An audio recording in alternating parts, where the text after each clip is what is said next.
Bueno, vamos a cambiar el tema. Seguimos con Santo Tomás, seguimos con la Summa contra Gentiles, pero cambiamos el tema. Vamos a hablar sobre la Eucaristía. Del libro segundo, libro cuarto, el volumen segundo, libro cuarto, capítulo 61.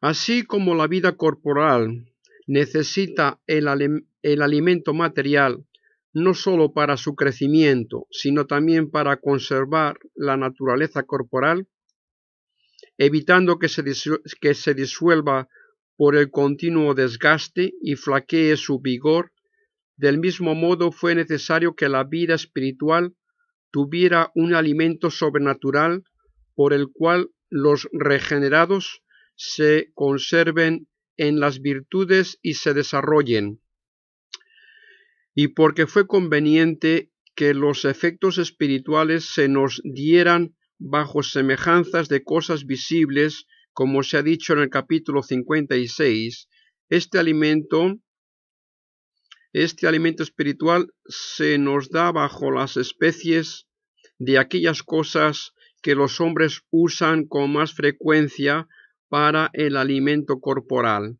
y tales son el pan y el vino. Por eso se nos dio este sacramento bajo las especies de pan y vino. Pero se ha de tener en cuenta que en las cosas corporales la unión entre engendrante y engendrado es distinto de la unión entre alimento y alimentado, porque no es preciso que el engendrado se una al engendrado, que el engendrante se una al engendrado sustancialmente, sino sólo por la semejanza y la virtud. Por el contrario, el alimento se ha de unir sustancialmente al alimentado. Por eso, para mantener la correspondencia entre los efectos corporales y los espirituales, el misterio del Verbo encarnado se une de un modo a nosotros en el bautismo, que es una generación espiritual, y de otro en este sacramento de la Eucaristía, que es el alimento espiritual, porque en el bautismo está el Verbo encarnado solamente según la virtud, mas en el sacramento de la Eucaristía confesamos que está Él sustancialmente. Y como nuestra salvación culminó con la pasión y muerte de Cristo, por la cual su sangre se separó de la carne, por eso se nos da separadamente el sacramento de su cuerpo bajo la especie de pan y el de la sangre bajo la especie de vino, a fin de que tengamos en él un recuerdo y representación de la pasión del Señor. Y según esto se cumple lo que dijo el Señor: mi carne es verdadera comida y mi sangre es verdadera bebida. ¿Ok? Bueno, pues seguimos con Santo Tomás, con la Summa contra Gentiles y con la Eucaristía. Volumen segundo, libro cuarto, capítulo 62. Del error de los infieles acerca del sacramento de la Eucaristía. Así como al pronunciar Cristo las citadas palabras, algunos discípulos se turbaron, diciendo: duras son estas palabras, ¿quién puede oírlas?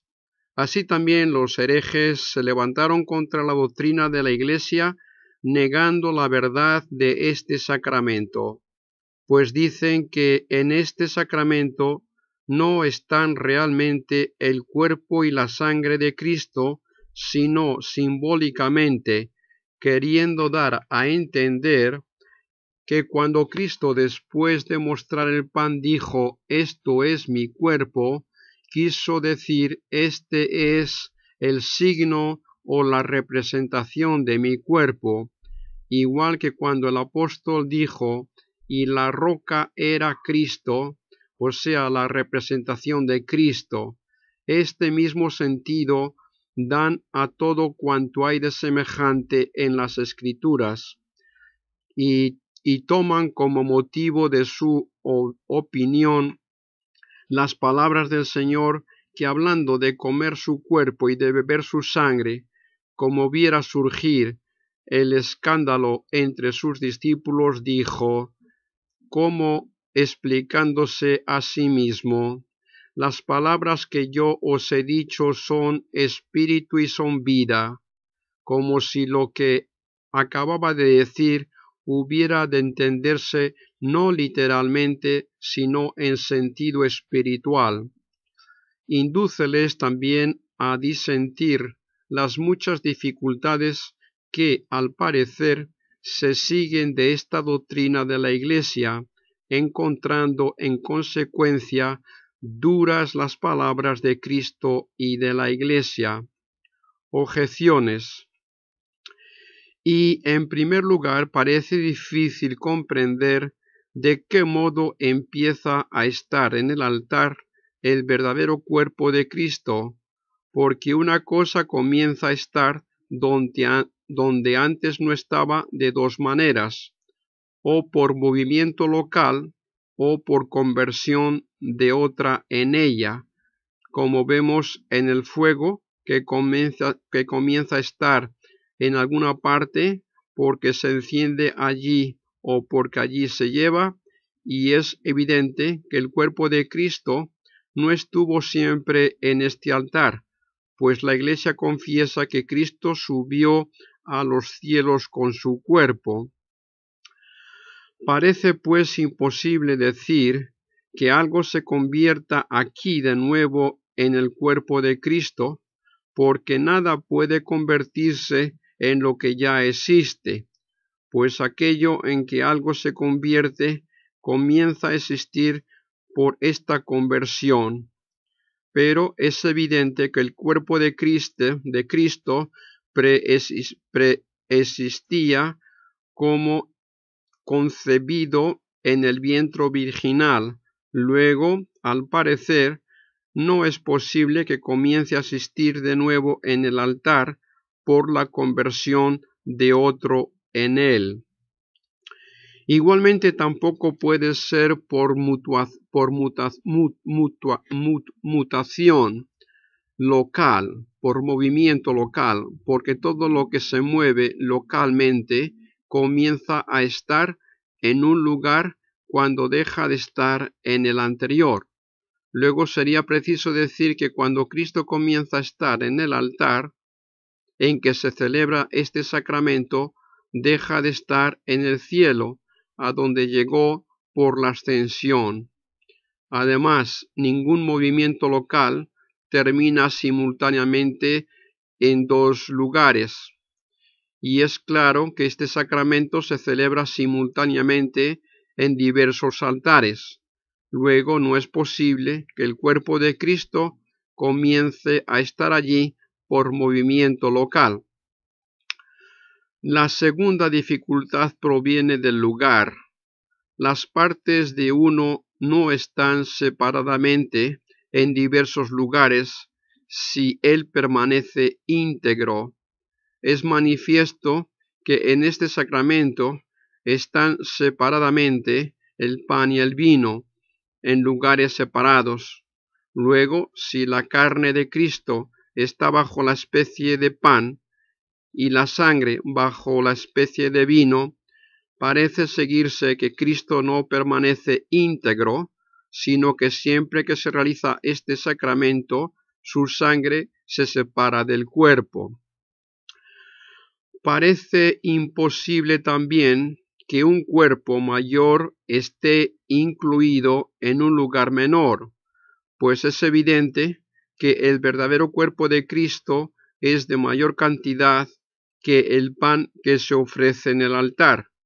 Luego parece imposible que el verdadero cuerpo de Cristo esté total e íntegramente donde solo aparece el pan. Pero si no está todo allí, sino alguna de sus partes, surgirá el primer inconveniente, es decir, que siempre que se realice este sacramento, el cuerpo de Cristo se dividirá en partes. Es imposible además que un cuerpo exista en varios lugares, mas es evidente que este sacramento se celebra en varios lugares.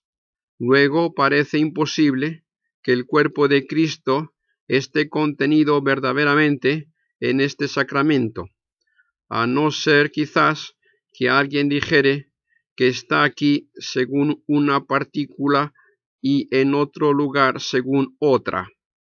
Pero de esto resulta nuevamente que el cuerpo de Cristo se divide en partes por la celebración de este sacramento, cuando con todo eso parece que ni la cantidad del cuerpo de Cristo es suficiente para dividirse en tantas partículas cuantos son los lugares donde se celebra este sacramento.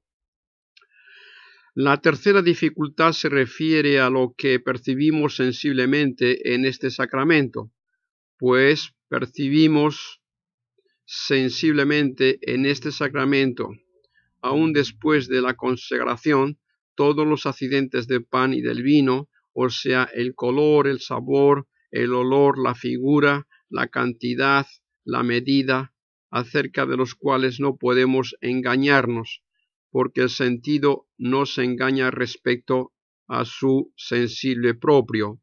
Ahora bien, estos accidentes no pueden estar en el cuerpo de Cristo como en un sujeto, como tampoco en el aire circundante, porque como muchos de ellos son accidentes naturales, requieren un sujeto de determinada naturaleza y no precisamente la del cuerpo humano o la del aire. Ni pueden subsistir por sí, porque lo esencial del accidente es existir en otro. Además, como los accidentes son formas, no pueden individualizarse si no están en un sujeto. Por eso, quitado el sujeto, serían formas universales.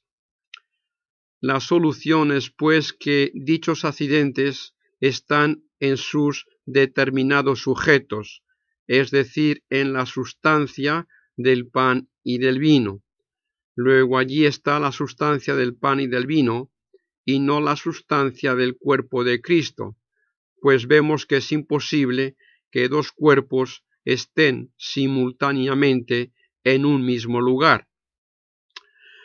La cuarta dificultad nace de las virtudes activas y pasivas que se manifiestan en el pan y en el vino después de la consagración, como también antes,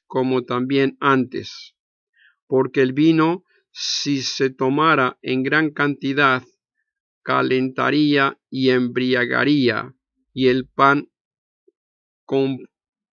confortaría y nutriría. También parece que si se guardan por mucho tiempo y sin precaución, se pudren o serían comidas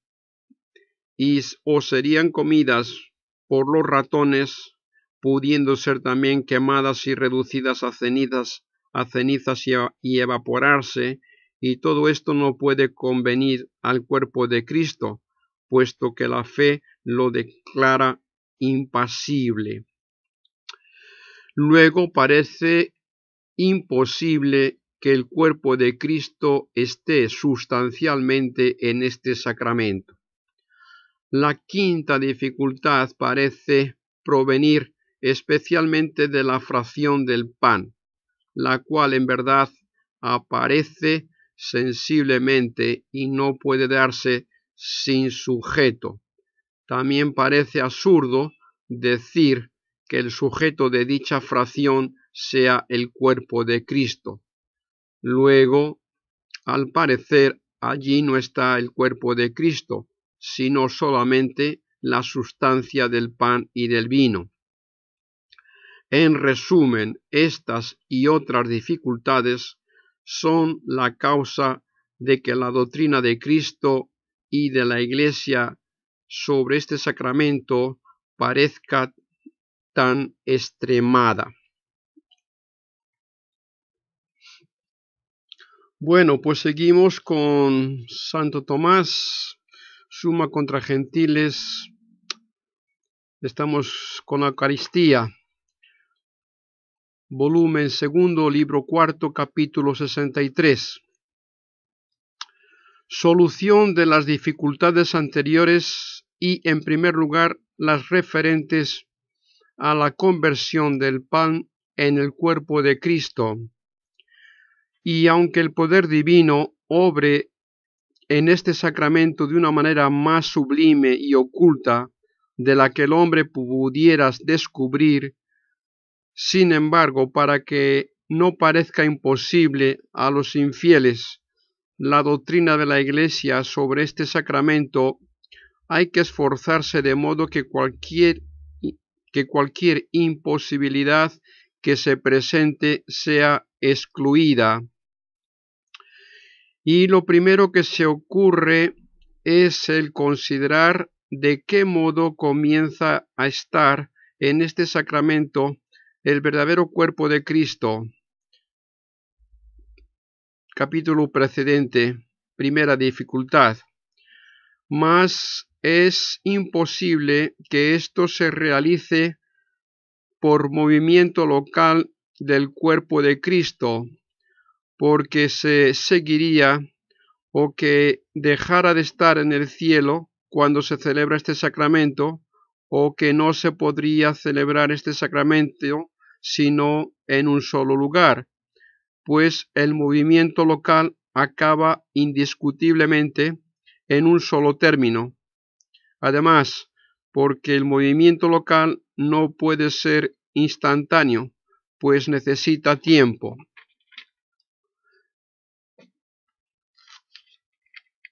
La consagración, sin embargo, se realiza en el último instante de la pronunciación de las palabras. Resta pues decir que el verdadero cuerpo de Cristo comienza a estar en este sacramento cuando la sustancia del pan se convierte en la sustancia del cuerpo de Cristo y la sustancia del vino en la sustancia de su sangre. Y por esto se ve que son falsas las opiniones de quienes afirman que la sustancia del pan existe simultáneamente con la sustancia del cuerpo de Cristo en este sacramento, y también la de quienes sostienen que la sustancia del pan se aniquila o se resuelve en la materia prima, porque el resultado de ambas es que el cuerpo de Cristo no puede comenzar a estar en este sacramento si no es por movimiento local, lo que es imposible, como se ha demostrado. Además, si la sustancia del pan está simultáneamente con el verdadero cuerpo de Cristo en este sacramento, Cristo debió decir más bien: este es mi cuerpo, que esto es mi cuerpo. Este es mi cuerpo, que esto es mi cuerpo, porque el término este manifiesta la sustancia que se ve, que es realmente la sustancia del pan, supuesto que permanezca en este sacramento con el cuerpo de Cristo. De la misma manera, también parece imposible que la sustancia de pan se aniquile por completo, pues una gran parte de la naturaleza corpórea creada en un principio habría vuelto a la nada a causa de la frecuente celebración de este misterio. Tampoco parece decoroso que sea aniquilado algo por virtud divina en el sacramento de la salvación, ni es posible que la sustancia de pan se resuelva en la materia prima, pues la materia prima sin la forma carece de existencia actual, a no ser que por materia prima se entienda los primeros elementos corpóreos, y en estos ciertamente se resolviese la sustancia del pan. Sería necesario que nuestros sentidos se percataran de ello, porque los elementos corpóreos son sensibles, y también habría allí transmutación local y alteración que no pueden ser instantáneas. Por otra parte, hemos de tener en cuenta que dicha conversión del pan en el cuerpo de Cristo se distingue de todas las demás conversiones naturales, pues en cualquier conversión natural permanece el sujeto, en el cual se suceden las diversas formas ya accidentales, como cuando lo blanco se convierte en negro, ya sustanciales, como cuando el aire se convierte en fuego. Por esto se llaman conversiones formales, pero en la conversión mencionada, el sujeto se cambia en otro y permanecen los accidentes. Por eso esta conversión se llama sustancial. Ahora bien, ¿de qué modo y por qué permanecen estos accidentes? Lo averiguaremos más adelante en el capítulo 65. De momento es preciso considerar cómo un sujeto se convierta en otro, cosa ciertamente que la naturaleza no puede hacer, pues toda operación de la naturaleza presupone materia, mediante la cual se individualiza la sustancia. Por esto la naturaleza no puede hacer que esta sustancia se haga aquella, como tampoco que este dedo se haga aquel dedo. Pero la materia está sujeta al poder divino, pues de él recibe el ser. Luego el poder divino puede hacer que esta sustancia individual se convierta en aquella que ya existe. Y así como por la virtud de la gente natural, cuya operación se extiende solamente a la mutación de la forma y supone la existencia del sujeto, todo esto se convierte en todo aquello según la variación de la especie y de la forma. Por ejemplo, este aire en este fuego engendrado. Así también, por la virtud divina, que no presupone materia, sino que la produce. Esta materia se convierte en aquella y, en consecuencia, este individuo en aquel, porque la materia es principio de individuación, como la forma es principio de la especie. Y esto manifiesta que en dicha conversión del pan en el cuerpo de Cristo no hay cierto sujeto común que permanece después de la conversión, ya que esta transmutación se hace tomando el primer sujeto, que es el principio de individuación. Sin embargo, es preciso que algo permanezca para que sea verdad lo que se dice: esto es mi cuerpo, palabras que en realidad son las que significan y hacen esta conversión. Y como ni la sustancia del pan ni otra materia anterior permanecen, como ya se ha demostrado, es pues necesario decir que permanezca lo que está fuera de la sustancia del pan, y tal cosa es el accidente del pan. Luego permanecen los accidentes del pan aún después de dicha conversión.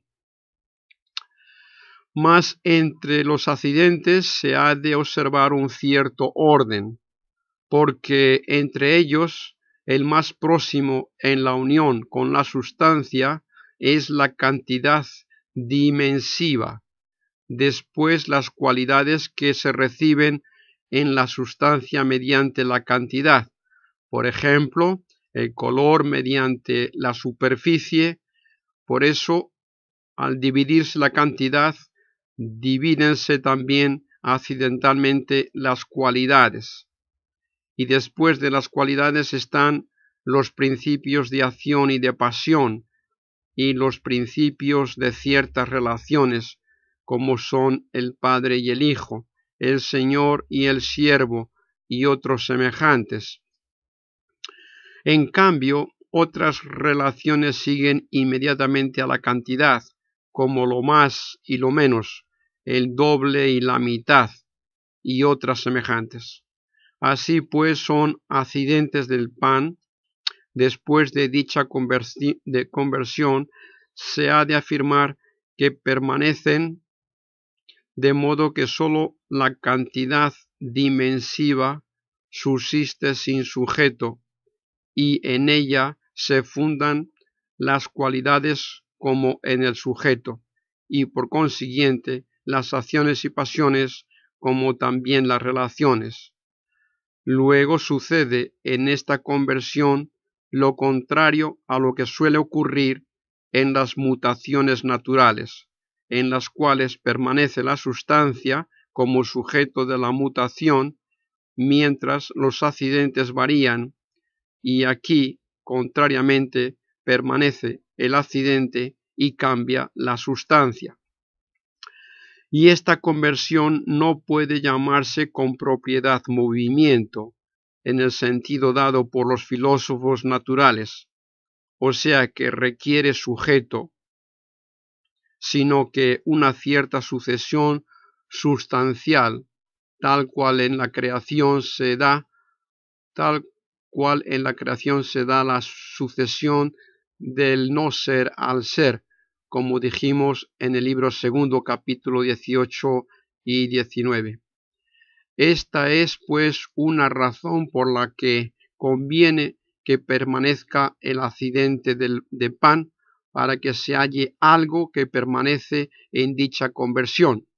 Además, es necesario también, por otro motivo, porque si la sustancia del pan se convirtiera en el cuerpo de Cristo y los accidentes de pan desaparecieran, no se seguiría de tal conversión que el cuerpo de Cristo estuviese sustancialmente donde antes estuvo la sustancia de pan, pues no habría modo de relacionar el cuerpo de Cristo con dicho lugar. Pero como la cantidad dimensiva del pan permanece después de la conversión, y por ella le correspondía al pan estar este lugar, la sustancia del pan cambiada en el cuerpo de Cristo se hace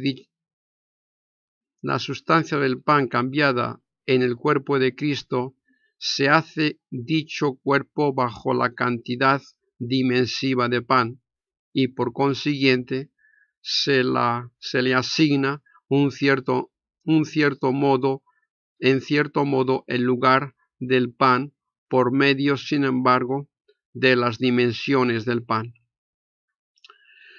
Pueden señalarse también otros argumentos por razón de la fe, que es de cosas invisibles, y en cuanto al mérito de la misma, que acerca de este sacramento es tanto mayor cuanto más invisiblemente obra el cuerpo de Cristo oculto bajo los accidentes de pan, y por eso y por el uso más acomodado y decente de este sacramento, pues sería horrible para quienes lo reciben y abominable para quienes lo ven, si el cuerpo de Cristo se recibiese por los fieles en su propia especie.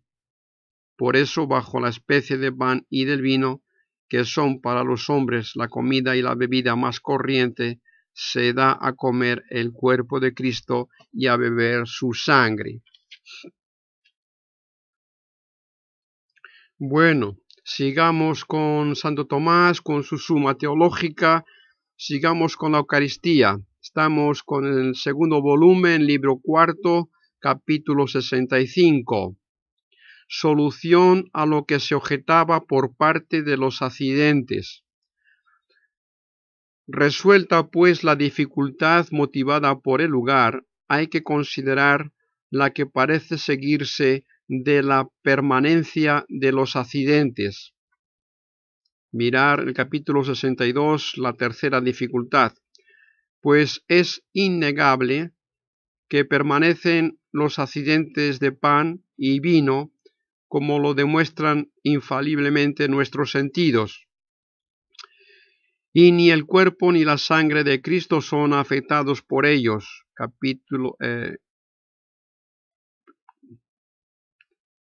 Porque no podrían afectarlo sin mediar su alteración, ni es capaz de tales accidentes. Tampoco tiene esta capacidad la sustancia del aire circundante, de donde resulta que están sin sujeto, de la manera que dijimos en el capítulo 63, a saber que sólo la cantidad dimensiva permanece sin sujeto, y ella misma ofréceles sujeto a los demás accidentes. Tampoco es imposible que los accidentes puedan subsistir. Tampoco es imposible que los accidentes puedan subsistir sin sujeto por virtud divina, pues el mismo juicio nos merecería la producción de las cosas y su conservación en el ser, mas la virtud divina puede producir los efectos de cualquiera causas segundas sin la intervención de ellas, así como puede formar un hombre sin valerse del germen y curar la fiebre prescindiendo de la intervención de la naturaleza, lo que sucede por su infinita virtud y porque Él concede la virtud de obrar a todas las causas segundas. Luego puede conservar los efectos de las causas segundas en el ser sin las causas segundas. Y de este modo conserva el accidente en el ser en este sacramento, desaparecida la sustancia que lo conservaba. Lo que en realidad puede decirse principalmente de las cantidades dimensivas, de las cuales dijeron también los platónicos que eran por sí subsistentes porque son separables racionalmente, pero es manifiesto que Dios es más poderoso en obrar que el entendimiento en aprender.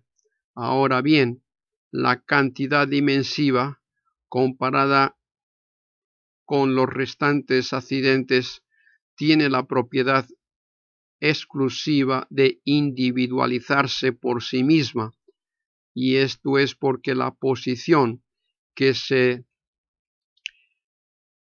define el orden de las partes en el todo pertenece a la esencia de la cantidad, pues la cantidad es lo que tiene posición, y donde quiera se reconozca diversidad de partes de la misma especie, es necesario reconocer la individuación, porque las cosas que son de una misma especie no se multiplican si no es según el individuo. Y esto demuestra que no se puedan comprender muchas blancuras de no estar en diversos sujetos. Sin embargo, pueden ser comprendidas muchas líneas aún consideradas en sí, pues el diverso sitio que esencialmente está en la línea es suficiente para la pluralidad de líneas. y como únicamente la cantidad dimensiva tiene en sí, por naturaleza, algo de donde pueda provenir la multiplicación de los individuos de la misma especie, el primer fundamento de esta multiplicación es, al parecer, la dimensión, porque incluso en el género de sustancia, la multiplicación se hace según la división de la materia, cosa que no puede explicarse como no sea considerando la materia bajo las dimensiones, porque suprimida la cantidad, toda sustancia es indivisible, como se ve por el filósofo en el primero de los físicos, capítulo 3, artículo 186. Pero consta que en otros géneros de accidentes se multiplican los individuos de la misma especie por parte del sujeto, y así resulta que como digamos que en este sacramento subsisten por sí las dimensiones y los demás accidentes se sustentan en ellas como en un sujeto. No nos vemos precisados a afirmar que tales accidentes no están individualizados, porque el fundamento de la individuación permanece en esas mismas dimensiones. Bueno, sigamos con Santo Tomás, con la Suma contra Gentiles, sigamos con la Eucaristía, estamos con el tomo segundo, libro cuarto, artículo 66, solución a lo que se objetaba por parte de la acción y de la pasión. Consideradas estas cosas, han de examinarse las que pertenecen a la cuarta dificultad, capítulo 62, dificultad cuarta, y sobre esta hay algo que puede solucionarse fácilmente y algo que en realidad presenta mayor dificultad, pues el aparecer en este sacramento las mismas acciones que antes aparecían en la sustancia del pan y del vino, a saber, que inmuten el sentido de la misma manera que alteren el aire circundante, igualmente o cualquier otra cosa por causa del olor o del color, es bastante explicable en conformidad con lo ya dicho. Pues dijimos en los capítulos 65 o 63 que en este sacramento permanecen los accidentes del pan y del vino, entre los que hay cualidades sensibles que son los principios de tales acciones. Por otra parte, respecto de algunas pasiones, por ejemplo, las que resultan de las alteraciones de estos accidentes, no aparece ninguna gran dificultad, contando con lo que ya dijimos, pues como ya anticipamos que algunos accidentes se fundan en las dimensiones como en un sujeto, igualmente puede considerarse que la alteración de otros accidentes tiene lugar sobre ese mismo sujeto como si estuviese allí la sustancia. Por ejemplo, si el vino fuera calentado o enfriado o cambiara de gusto o algo semejante. Pero la mayor dificultad que se presenta es sobre la generación y corrupción que parecen suceder en este sacramento.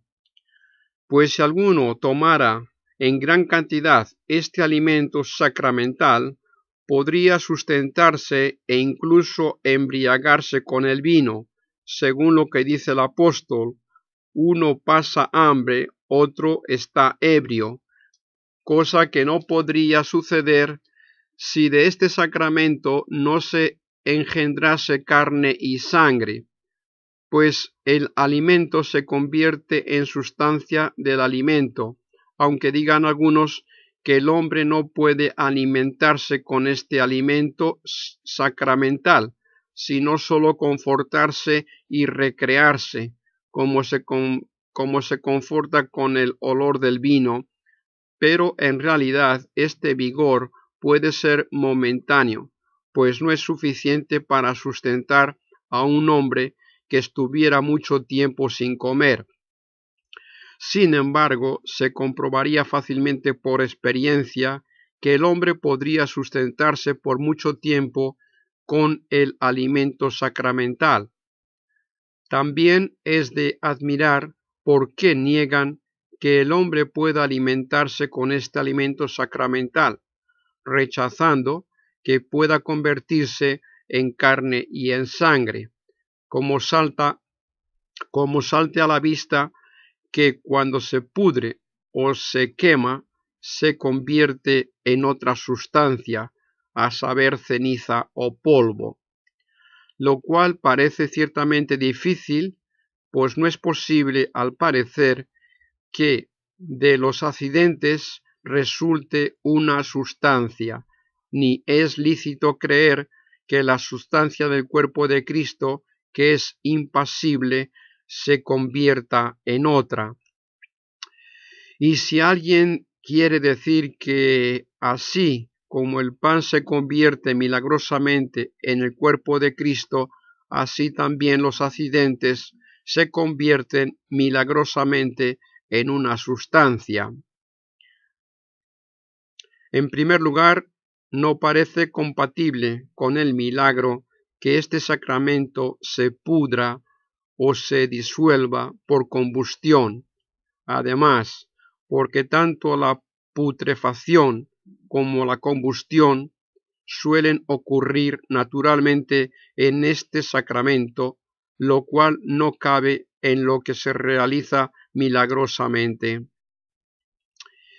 Y para descartar esta duda se inventó una célebre opinión que muchos sostienen, pues dicen que cuando acontece que este sacramento se convierte en carne o en sangre mediante la nutrición o en ceniza por la combustión o la putrefacción, no se convierten los accidentes en sustancia, ni la sustancia del cuerpo de Cristo, sino que vuelve la sustancia de pan que había antes, por milagro divino, y de ella nacen aquellas cosas en que vemos se convierte este sacramento.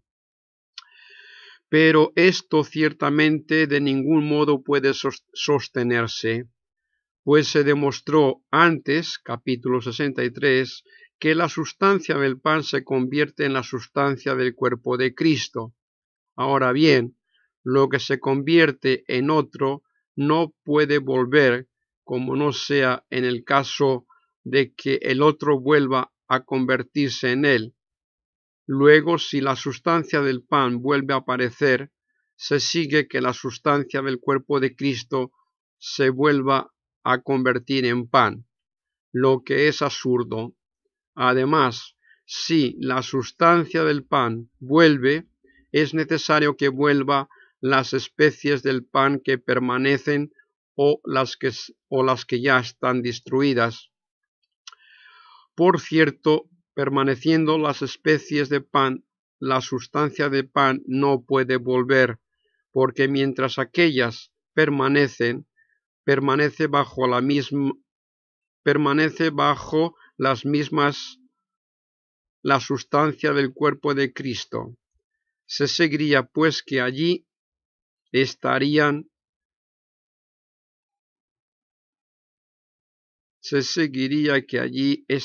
juntamente la sustancia del pan y la sustancia del cuerpo de Cristo, y del mismo modo tampoco la sustancia del pan puede volver habiéndose corrompido las especies de pan, ya porque la sustancia de pan no existe sin sus especies propias, ya porque destruidas las especies de pan se se ha engendrado otra sustancia, para cuya generación se suponía la vuelta de la sustancia del pan.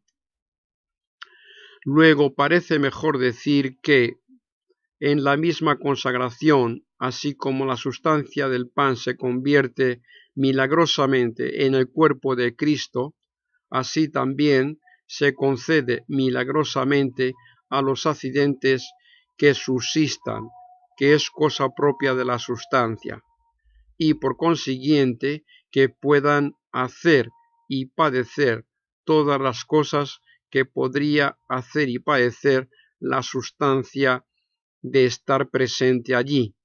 Luego, sin un nuevo milagro, pueden no sólo embriagar y nutrir de la misma manera y dentro del mismo orden como si la sustancia del pan y del vino estuvieran presentes. Bueno, sigamos con Santo Tomás, con la Suma contra Gentiles, en el volumen segundo, libro cuarto. Esta vez vamos a incluir dos capítulos, el capítulo 67 y el 68, porque son bastante breves. Primero, capítulo 67, solución a lo que se objetaba por parte de la fracción del pan, de la fracción. En último término, hemos de considerar aquellas cosas que pertenecen a la quinta dificultad, capítulo 62, del capítulo 62. Mas, por lo dicho hasta el presente, se ve que podemos poner como sujeto de la fracción las dimensiones por sí subsistentes, y sin embargo, al partirse estas dimensiones, no se parte la sustancia del cuerpo de Cristo, porque todo el cuerpo de Cristo permanece bajo cualquier porción, lo cual, aunque parezca difícil, tiene, no obstante, su explicación en conformidad con lo ya dicho.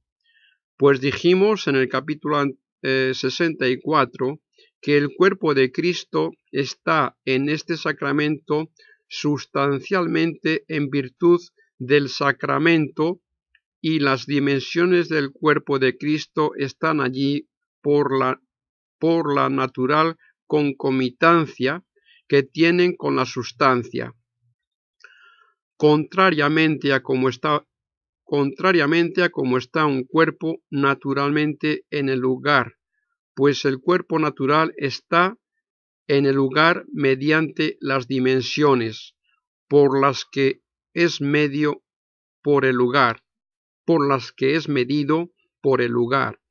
Por otra parte, lo sustancial y lo cuanto se relacionan de distinta manera con aquello en que están, pues el todo cuantitativo está en algún todo, de manera que no está todo en la parte, sino que la parte corresponde a la parte como el todo al todo.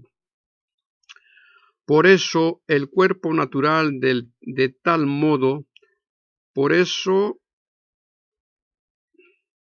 el cuerpo natural de tal modo está en todo lugar que no está entero en cualquier parte del lugar, sino que las partes del cuerpo se adaptan a las partes del lugar, puesto que está en el lugar mediante las dimensiones. Pero si algo sustancial está todo en algún todo, también está todo en cualquier parte de él. Por ejemplo, toda la naturaleza y la especie de agua está en cualquier parte de agua, y toda el alma en cualquier parte del cuerpo. Luego, como el cuerpo de Cristo está en el sacramento por razón de su sustancia, en la que se convirtió la sustancia de pan, permaneciendo sus dimensiones, así como estaba toda la especie de pan en cualquier parte de sus dimensiones, así también el cuerpo íntegro de Cristo está en cualquier parte de las mismas. Por consiguiente, aquella fracción o división no afecta al cuerpo de Cristo para estar en él como en su sujeto, sino que su sujeto son las dimensiones permanentes del pan y del vino, como también lo son de los demás accidentes que permanecen, tal como dijimos ya en el capítulo 63 y 65. Bueno, capítulo 68. Solución de la autoridad alegada. Resueltas ya estas dificultades, vemos que cuanto enseña la tradición eclesiástica sobre el sacramento del altar no implica imposibilidad alguna por parte de Dios, que es todopoderoso. Capítulo 63. Igualmente, tampoco son contra la tradición de la Iglesia las palabras dichas por el Señor a sus discípulos, que parecían escandalizarse de esta doctrina. Las palabras que yo os he dicho, son espíritu y vida. Pues por esto no dio a entender que su verdadera carne no era entregada a los fieles en este sacramento para comerla, sino que no se les daba carnalmente, o sea, para que la comieran en su propia especie y destrozada, igual que los otros alimentos de carne. Quiso decir que se toma de una manera espiritual y no como acostumbramos a comer los alimentos de carne. Bueno, pues vamos otra vez. Sigamos con Santo Tomás, con su Suma contra Gentiles, con la Eucaristía. En el segundo volumen, libro cuarto, capítulo 69. ¿De qué pan y vino haya de hacerse este sacramento? Y como ya se dijo antes, capítulo 51, que este sacramento se hace con pan y vino, es necesario, para poder hacer con ellos este sacramento, que se guarden en el pan y el vino aquellas condiciones que pertenecen a la esencia de ambos. Ahora bien, se llama únicamente vino al licor que se extrae de las uvas y propiamente pan al que se hace exclusivamente con granos de trigo. Mas para suplir la falta de pan, de trigo y de verdadero vino, suelen usarse como pan y como vino otras cosas. Luego, este sacramento no puede hacerse sino con verdadero pan y verdadero vino, de modo que si tuvieren tanta mezcla de materia extraña que desapareciera su propia especie, tampoco podría hacerse. Si pues juntamente con el pan y el vino hubiera otras cosas que no pertenecen a su esencia, es evidente que separándolas podría hacerse este sacramento. Luego, como el ser fermentado o ácimo no atañe a la esencia de pan, pues ésta se salva en ambos, con los dos puede hacerse este sacramento.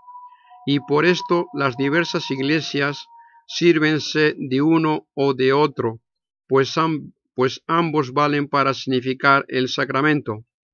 Porque como dice San Gregorio en el registro, la Iglesia romana ofrece panes ácimos porque el Señor recibió la carne sin mezcla alguna, pero otras iglesias los ofrecen fermentados por aquello de que el Verbo del Padre se revistió de carne y es verdadero Dios y verdadero hombre, así como la levadura se mezcla con la harina.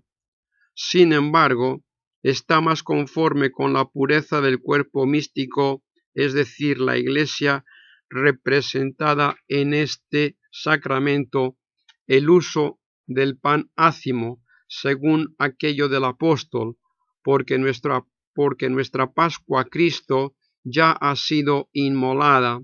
Así pues, festejémosla con ázimos de pureza y de verdad. Con estas palabras se elimina el error de algunos griegos que dicen que este sacramento no puede celebrarse con pan ácimo, y también evidentemente se rechaza con la autoridad del Evangelio, pues se dice que el Señor, en el primer día de los ácimos, comió la Pascua con sus discípulos y entonces instituyó este sacramento.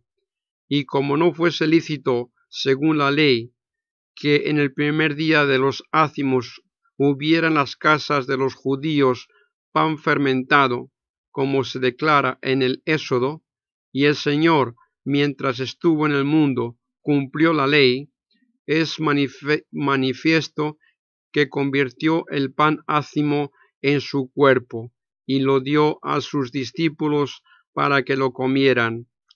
Luego sería necio condenar la práctica de la Iglesia latina que el Señor observó en la misma institución de este sacramento.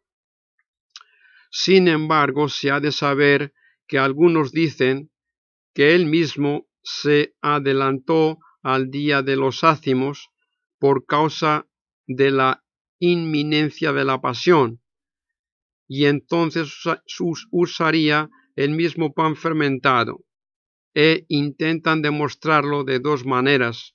En primer lugar, por lo que se dice en San Juan, que antes de la fiesta de la Pascua, el Señor celebró la cena con sus discípulos, en la cual consagró su cuerpo, según enseña el apóstol en la primera de los Corintios 11:23. Según esto, parece que Cristo celebró la cena antes del día de los ácimos y así en la consagración de su cuerpo usaría el pan fermentado.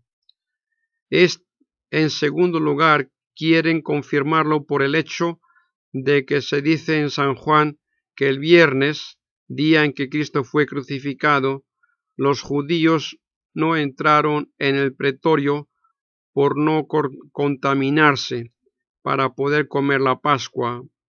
Es así que se llama Pascua a los ácimos.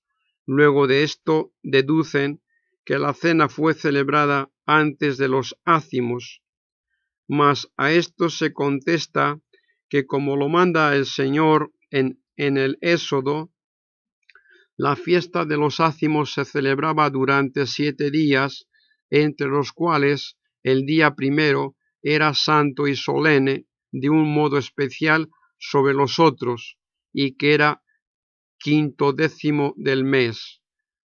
Pero como para los judíos las solemnidades comenzaban la víspera precedente, por eso empezaban a comer los ácimos el día 14º por la víspera y comían durante los 7 días siguientes. Por esto se dice en el mismo capítulo: el primer mes, desde el día 14 del mes, comeréis pan sin levadura hasta el día 21. Por 7 días no habrá levadura en vuestras casas. Y el mismo día 14 por la tarde se inmolaba el Cordero Pascual. Versículo 6. Luego, el primer día de los ácimos es llamado el 14º día del mes por los 3 evangelistas, Mateo, Marcos y Lucas, porque al atardecer comían los ácimos y entonces inmolaban la Pascua, es decir, el Cordero Pascual. Y esto sucedía, según San Juan, antes del día festivo de la Pascua, o sea, antes del día 15º del mes, que era el mes solemne entre todos, y en el que los judíos querían comer la Pascua, es decir, panes ácimos pascuales, pero no el Cordero Pascual. Y así no existiendo desacuerdo alguno entre los evangelistas, es claro que Cristo consagró con pan ácimo su cuerpo en la cena. Luego, con razón, usa la Iglesia latina el pan ácimo en este sacramento.